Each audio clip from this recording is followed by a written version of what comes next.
For today's video mga ka-timing, air bleed na naman ang ating gagawin ngayon. Subali, magpalit lang tayo ng fuel filter sa kanyang pump. Alright, so ito yung location ng kanyang pump.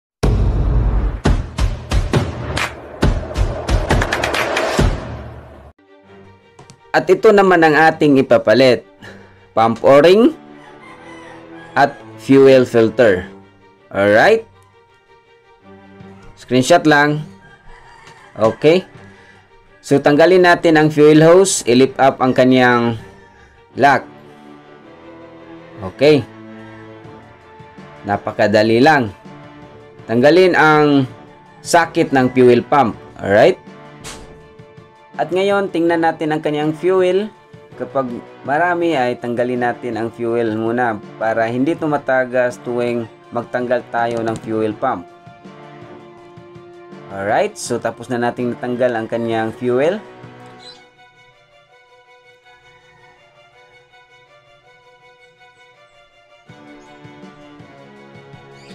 So ngayon, lagyan natin ng WD-40 ang kanyang nut dahil merong mga kalawang baka masira yung thread or maputol yung stud bolt. Alright, so gamitan natin ng 10mm na T-rings para mas madali nating matanggal ang kanyang nut.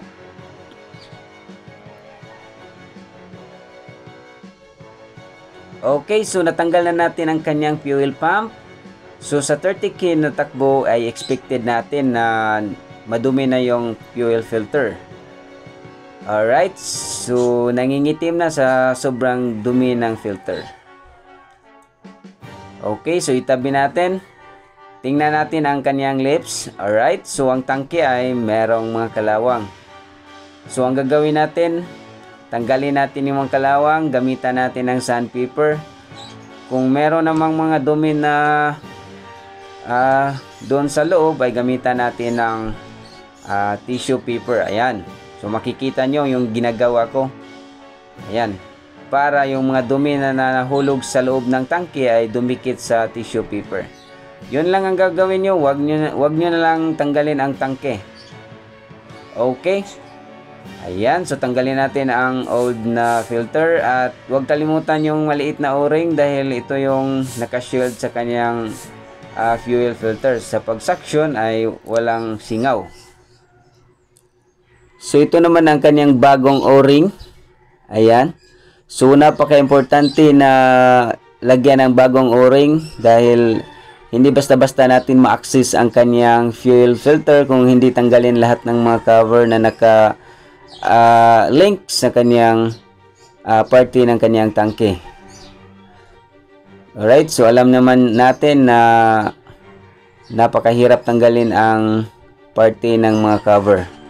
Hindi katulad ng bait click na accessible lang ang kanyang tangke. So bali sa paglagay natin ng bagong fuel filter ay hindi niyo kalimutan ilagay ang maliit na o-ring. Ayan. So ito po yung o-ring ng kaniyang filter para walang singaw sa pagsaksyon ng gas. So kapag hindi niyo lagyan ng o-ring, so merong problema sa pagsaksyon ng gas. So walang pressure na sapat na pressure na ibubuga sa ating pump. Alright. So ang gagawin natin, lagyan natin ng pampadulas. Yung linagay ko is grease. Ayan. So ang purpose natin dito sa pagsalpak ay fit na fit yung kanyang o-ring.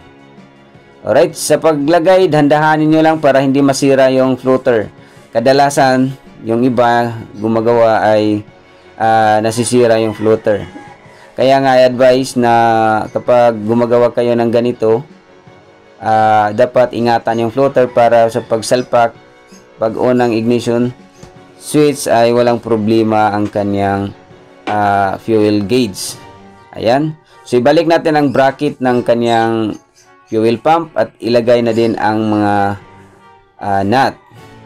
So sa paghigpit dapat nakapantay para pantay din ang pag-fit sa kanyang o-ring sa loob. Okay? So ilagay na natin ang socket ng fuel pump at ibalik na din natin ang kaniyang fuel hose. Ayan. Alright, so nabalik na natin ang gas.